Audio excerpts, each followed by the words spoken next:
Coming up on the Mary Report. Gunfire in Arapahoe after police pursuit gone wrong.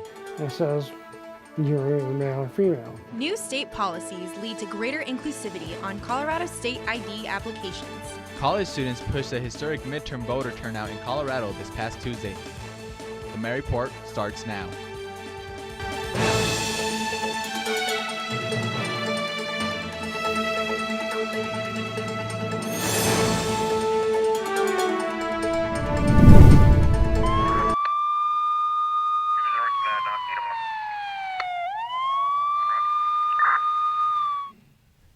A shooting occurred in Centennial yesterday morning.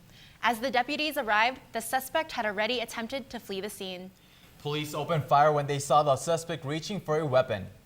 Thank you for joining us on the Mary Report. I'm Jhovani Carrillo. And I'm Alina Hauter. Joining us is Hernandez. Bree, can you tell us a little bit more about what happened yesterday? Yes, of course, you guys. Unfortunately, there was an officer-involved shooting that took place yesterday morning off Arapahoe Road and Dayton. According to the police, what started off as a domestic report quickly escalated into a car chase.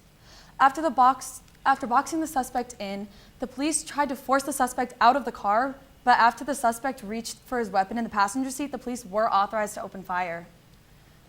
The suspect was rushed to the hospital, but unfortunately passed away hours later. At this time, the suspect has not yet been identified, and that's unfortunately all the information I have for now, but I'll for sure keep you guys updated. Thank you, Bree. Thank you, Bree, for that update. Institutional racism is widespread in the United States, and it can have very negative effects on education. There is a lot of disagreement at this time over how common and influential it is, especially in the education system, when it involves African American students. Even though MSU Denver is one of the most diverse schools in the state of Colorado, the number of Black students is still pretty low. According to MSU Denver demographics, only 6% of the students are African American, and only 4% of the faculty are African American. Yeah, I think there's institutional racism everywhere. It's like embedded in a lot of systems. I don't know, it's kind of made me question, because like when I first went to orientation and they're like, oh yeah, we're the most diverse in the state, I was like, okay, I see that when I'm walking, but I don't see that in my classes. MSU Denver is a diverse campus filled with students from many different backgrounds.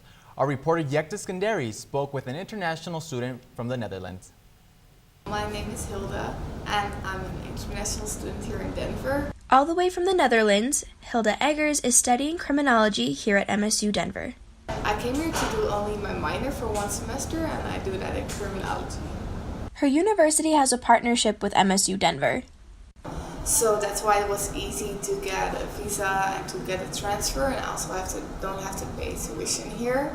So I only paid back home, and then I got here for free. Hilda's favorite part about MSU Denver is the school itself. The teachers are really professional, they know what they're talking about, and the campus is really beautiful and big, and yeah, you have so much opportunities to get food, and there's a store, Starbucks, all that kind of stuff. The international student support has helped many like Hilda to find a home away from home. This is the first time I study abroad, so it was really a big experience for me. And Hilda's biggest advice for students studying abroad? Well, I think that the most important thing is that you make friends really quickly, because if you don't make friends, you don't feel at home. I think you're gonna be homesick. In February of next year, Hilda will return to the Netherlands and finish up her final year of school and eventually study for her master's. For the Met Report, Yekta Skandari. Thank you, Yekta, for that heartwarming story. In other local news, Nathaniel has more on what our weather will look like this week. Yeah, guys, so we're going to take a look at the GFS model here. Now, a little background on the GFS model. It's actually used by the National Weather Service to forecast various types of weather throughout our country. Now, as I start rolling through this, you'll notice the time here, Friday. Friday night into your Saturday is when we're going to see the bulk of this snow. The heaviest pockets will be just west of that I-25 corridor. So Saturday, expect snow throughout the day and tricky travel along that I-70 corridor and also that I-25 corridor as you head north. Keep it in mind as you are headed out there this weekend. The nice thing though is Sunday we clear completely out. We'll have a chance to dry out and yeah, not too bad of a weekend ahead for us. But next few hours, 7 p.m. 46, and this evening at 11 p.m. 37 with some cloudy skies, so keep that jacket again in mind if you're headed out and about. Now, temperature right now, we're sitting at 53 with calm winds right now and that humidity right there at 27%. Now, today, the high is only going to be 54, mostly cloudy. Now watch that wind direction right there out of the northwest at 7 miles per hour. It will shift this evening to a northeast wind at 8 miles per hour, but we'll drop it down at 27 with cloudy skies. So cool day ahead for us tomorrow. Now what we're going to be talking about is how much snow to expect. We'll discuss that further in the 7-day. And did you know that there are 4 types of precipitation out there? We'll review that later in the broadcast, but I'm going to toss it back to the desk for some more news. Thank you, Nathaniel, for that report. The stats are in, and Colorado has the second highest voter turnout in the nation. This data also discovered a peak in college-age voters around the nation. Our reporter Hunter Oswald has more on this story. Without a doubt, the 2018 midterm elections were historic. From a record number of women elected to the House, to Colorado electing Jared Polis as America's first openly gay governor. But one of the most significant accomplishments this election cycle was the high voter turnout. Colorado had the second highest voter turnout in the country, with almost 62% of eligible voters coming to the polls. And the number of college-age voters jumped 10% from last midterm election. This jump can most likely be attributed to the sheer number of nonpartisan initiatives that targeted young voters. Young voters, they know what's going on, and they are the ones who are going to run the country after a decade or after a few years. So that's very important to appeal to the young voters. From Uber offering $10 off any ride to polling stations, to Instagram promoting #IVoted as the new generation of the I Voted sticker. MSU Denver also made voting easier for its students, tasking peer mentors with giving students information on how to participate in the political process. As a peer mentor, we walked around campus and tried to help people vote. We had a whole bunch of booths around campus as well, trying to get anyone to come and sign up or update their information. If this year is any indication, we can expect a notable rise of young voters in elections to come. With the Met Report, I'm Hunter Oswald. This week, the Gender and Sexuality Alliance teamed up with the LGBTQ Student Resource Center to hold a discussion about Transgender Day of Resilience. The discussion, held in the Multicultural Lounge on Wednesday, centered around the theme of allyship to transgender individuals. The event explored possibilities of what allies of trans people can do to be more effective. We went to the LGBTQ Center for a follow-up interview and asked, what can allies do to provide more support to transgender friends, family, and peers? So some of the things that you can do are looking at your position in your work and knowing what you can do in your role. It can be learning about your company's policies or your work's policies, making sure that they're inclusive for transgender people, and also making sure your coworkers are doing the right things. If they're saying very transphobic things, making sure you can stop and intervene in that and make it a more inclusive work environment. On a very basic level, you could start by just listening to trans people when we talk about our issues, and just don't brush us off when we talk about them. Don't go anywhere, because when we come back, a political science professor talks midterms 2020 and more with Brenden Mincheff. And the director of We Are Columbine reflects on the tragedy 20 years later in an exclusive interview with Trystin Swan. Unexpected injuries can be devastating to an athletic career. Luckily, our athletes have the help of the MSU Denver training staff. Stand on the edge of the train station platform. Drive around the boom, gets at a level crossing. Run across the tracks between the platforms. They may not rhyme, but they're quite possibly dumbest ways to die. There's a million dumb ways to die. Don't let it be around buses and trains. Be safe around buses and trains. A message from RTD. So many dumb ways to die. It's fine that other people like you. It's more important that you like yourself. And and I'm comfortable with every part of me. Meals on Wheels coming to my door as someone who's housebound assures me that I'm not forgotten. They care that I'm okay. My name is Asha Ida Bell. America, let's do lunch. Drop off a hot meal and say hello. Volunteer by donating your lunch break at americaletsdolunch.org. This week, multiple deadly fires burned in California. On November 8th, the Camp Fire destroyed almost 9,000 homes in Paradise, California. 56 people have been killed, and according to CAL FIRE, the 140,000-acre blaze threatens an additional 1,500 homes. The fire is 40% contained and not expected to be fully contained for another 2 weeks. According to the Butte County Sheriff's Office, an additional 300 people remain missing. Imagine waking up on Christmas Day and finding a set of blocks so your kids can build Trump's border wall. Keep It, a company dedicated to selling a pro-Trump merchandise, launched a Lego-like toy version of Trump's wall for kids. The site used political propaganda with the thoughts like, quote, "A mob of 10,000 Central American migrants is marching through Mexico and heading toward El Paso, Texas," end quote. While saying it will make a great Christmas gift for children, many people are expressing their disagreement on Lego's Facebook page, asking the company to take matters into their own hands. Well, Alina, I feel like Colorado is a pretty progressive state, especially when talking about the LGBTQ community. So, Jhovani, actually, the addition of a third gender identifier on driver's license applications is another big win for Colorado's non-binary residents. I personally had the pleasure of interviewing Dana Zim, a catalyst for this new policy. Dana Zim is familiar with many labels: U.S. Navy veteran, CSU alumni, and parent to service dog Zara.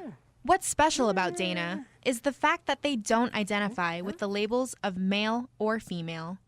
Dana Zim is intersex. The intersex is basically someone whose anatomical sex, basically parts, are different from male or female. Ultimately assigned the label of male, it wasn't until 10 years ago that Zim came to understand the truth behind their identity.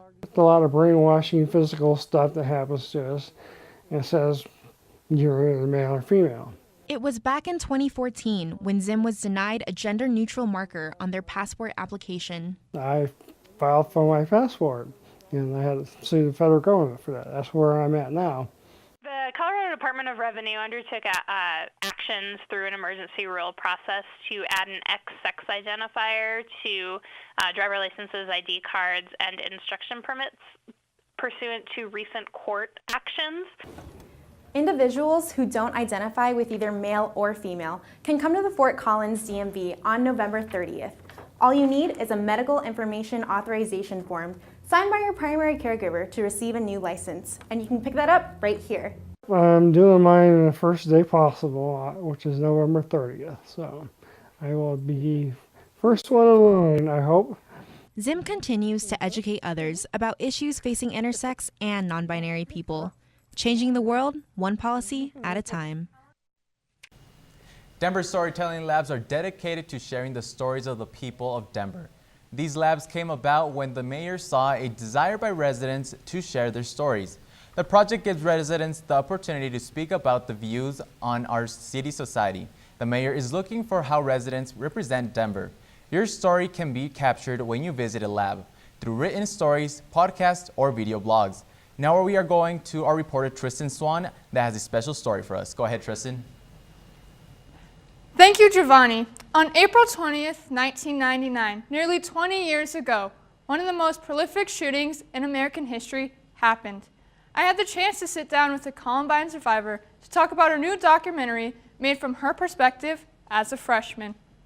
April 20th, 1999, the Columbine shooting happened and killed 12 students and a teacher.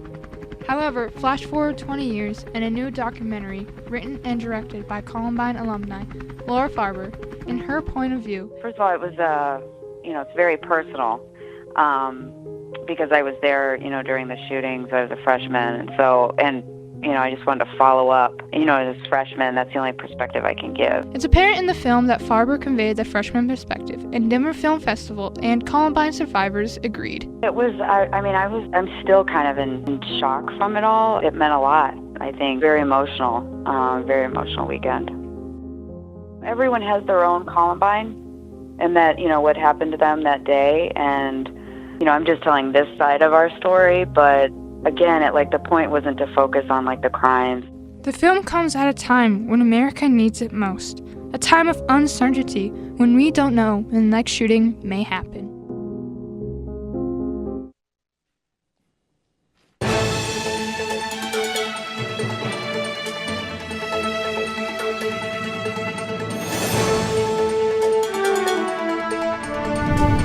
So as you can see, very, very busy day across the majority of our northern states. Montana, Wyoming, and even into Colorado are covered under winter weather warnings and advisories. Now you can notice just to the northern parts of our state is under a winter weather advisory. 2 to 5 inches is expected in our mountains actually for this time. So as we look at snow totals, we'll bring it here into Colorado. You'll notice those highest amounts here into the Netherland and Estes Park area, 2 to 5 inches like I had mentioned, and tricky travel along that I-70 corridor and I-25. So again, keep it in mind if you're headed out there. Now, the thing that I want to transition into is precipitation types. Like I was saying, there are 4 types out there. And unfortunately, we are in a month of November, which is black ice season. So we have rain, freezing rain, sleet, and snow. So the thing to keep in mind when you are encountering any black ice are right here, the few tips. Keep the steering wheel straight. Do not brake. Take your foot off the accelerator to slow down. It's always a good idea as we are going into a snowy time into this season. Now, a friendly reminder, it is Thanksgiving on Thursday, so keep that forecast in mind. It's going to be 53 with partly cloudy skies. Gorgeous, gorgeous Thanksgiving ahead. Now, like I was saying, Saturday is going to be the best chances for snow right here. We'll struggle to even make it up to 33 and that low of 20, so you may encounter that black ice. But as you can see, the rest of this 7-day, clear skies and seasonal temperatures for this time of year. Beautiful, beautiful time ahead. Now, if you have any cool pictures like this, send it our way on our Facebook, Twitter, and Instagram. We always like hearing from you. It's a pleasure always to talk to you guys. Now, I'm going to toss it to the desk for more news. Thank you, Nathaniel, for that report. And in more information, Oxford Dictionary chose a word that encapsulates and had the most cultural significance each year. The word of the year for 2018 is toxic. Oxford Dictionary told the New York Times on Wednesday that the word was chosen not for its original meaning, but for the amount of new context the word has been given this year. Toxic now can be used to describe environments or situations that do not lead to healthy society. The word has been given significant power in regards to the Me Too movement, with phrases such as toxic manipulation and toxic relationships.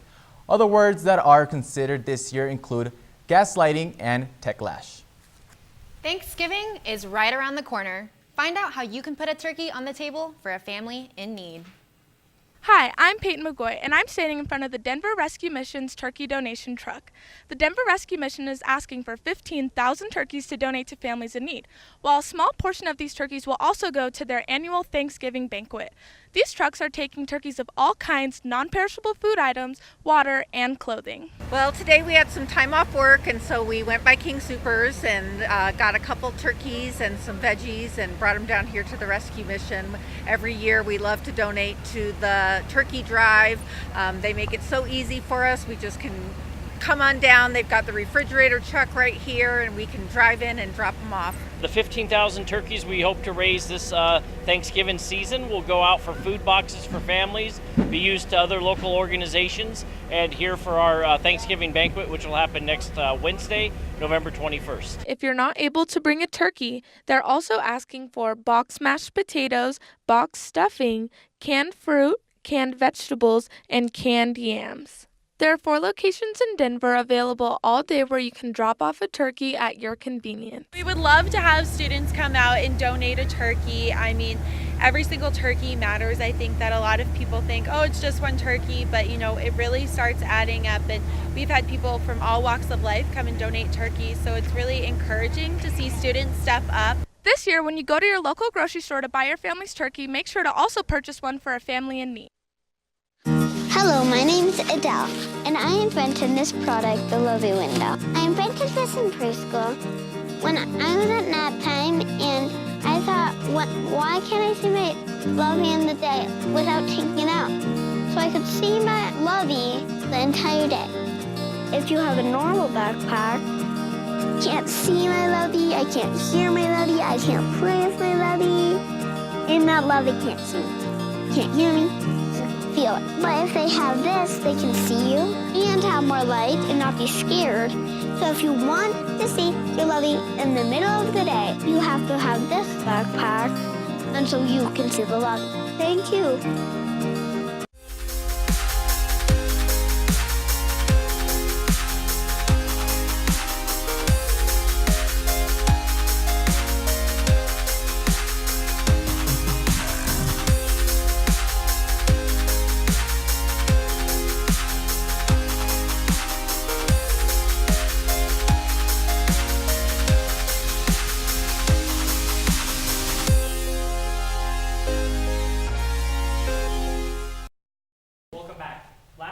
About how close both the Florida gubernatorial and Senate races were, and that it was likely we would see a recount. Well, now we've got ourselves a good old-fashioned recount. Democratic incumbent Senator Bill Nelson and Republican challenger Rick Scott are embroiled in a nasty recount process, with Democrats claiming that Republicans don't want to count every ballot, and Republicans claiming Democrats are manufacturing votes. At last check, former Governor Rick Scott was leading by over 12,000 votes, a number that would appear to be too great for Senator Nelson to overcome. Nelson would need over 85% of remaining uncounted ballots to go his way, which is all but impossible. Now to the other side of the country, where another very close race has finally been called. The race for the Arizona Senate seat vacated by outgoing Republican Jeff Flake. Democrat Kristen Sinema has narrowly defeated Republican Martha McSally 49.7% to 48%. Sinema becomes the first Arizona Democrat elected to the Senate since 1988. She also becomes the first openly bisexual senator in U.S. history. Finally, I sat down with an MSU political science professor to discuss some of the midterm races and potential 2020 candidates. But what I thought was most interesting is what he had to say about young people. Take a look. I haven't seen too many young people running for Congress, but this is happening right now. Perhaps this is the generation where young people want, age becomes critical in terms of representation. And in my mind, there is a greater number of young people who are fascinated by every aspect of politics. And we are understanding that this perhaps attitude, I should say, oh, politicians can never be trusted. Well, that may become immaterial, and we may say, I want to become a politician. I want to become a public figure because I can perhaps change the direction of the way we think about certain contentious issues. I want to give a big thanks to Dr. Hazan for the interview, which is certainly worth 10 minutes of your time. The full interview can be found on the Met Report Facebook page and on our website, mymetmedia.com. For the Met Report, I'm Brenden Mincheff. I hope you all have a great holiday break. Hola amigos, les saluda Yajaira Hernandez aquí para invitarlos a que miren su programa Otra Onda y déjenme les platico por qué. Tenemos entrevistas con artistas locales, música en vivo, tips de belleza y muchas cosas más. Y si todavía quieren aún más razones para verlos, aquí las tienen.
MSU Denver's volleyball team made it far in the RMAC tournament. They took down Colorado Mines last Friday in the RMAC championship match. The Roadrunners played Colorado Mesa. I'm Tony Almanza, here to bring the latest updates in Roadrunner sports. The championship match was played last Saturday. MSU Denver played the Mavericks tough throughout the match, but they just couldn't get anything going. The first set was the closest shot they had in collecting a win, but fell short 25-23. After that, the Mavs just took care of business as they swept the Roadrunners, taking the match 3-0 and winning the RMAC title. Even though the volleyball team was defeated, they made it to their 19th straight NCAA tournament. MSU Denver volleyball team earned the 5 seed and played Colorado Mines last night. In the first round of the tournament, the Roadrunners fell short in the match to the Ortegas 3-1. With the loss, the season comes to an end. The volleyball team had an amazing year. Now, let's focus on some basketball. Michael Ball enters the second season as head coach of the men's team. The men will begin their season tonight against Stanislaus State in the Auraria Event Center. They finished last season with a 15-14 record, winning 14 games in the conference. So make sure you go and support your men's basketball team tonight. Injuries happen in sports, but with a good training staff, those injuries won't affect an athlete's potential. Athletes never know when they'll get hurt. But with the training staff that cares for the athletes, the Roadrunners are in good hands. So I take care of some of our student athletes. I supervise 3 assistant athletic trainers. So amongst the 4 of us, we kind of do the care and prevention of our athletic trainers. And when they get hurt, we kind of take care of them. We do what we can to help prevent them from getting hurt.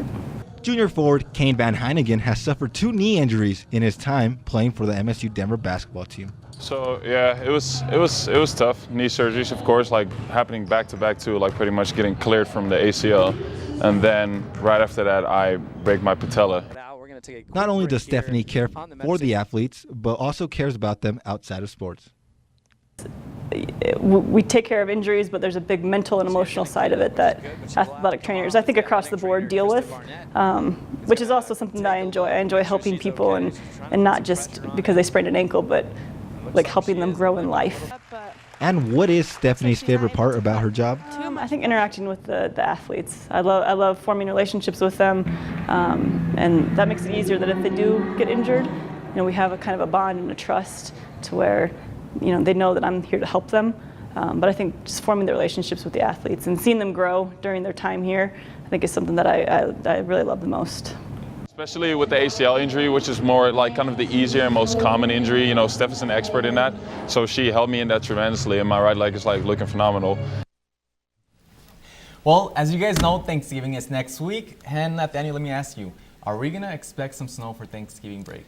No snow for Thanksgiving break, but we'll expect some snow this evening into Saturday. Like I was saying on that 7-day forecast, we're only going to make it up to 33, and I doubt that we'll even make it up to that, so we'll see about that temperature. But the rest of your forecast, gorgeous week ahead, seasonal temperatures, so get out there and enjoy your break.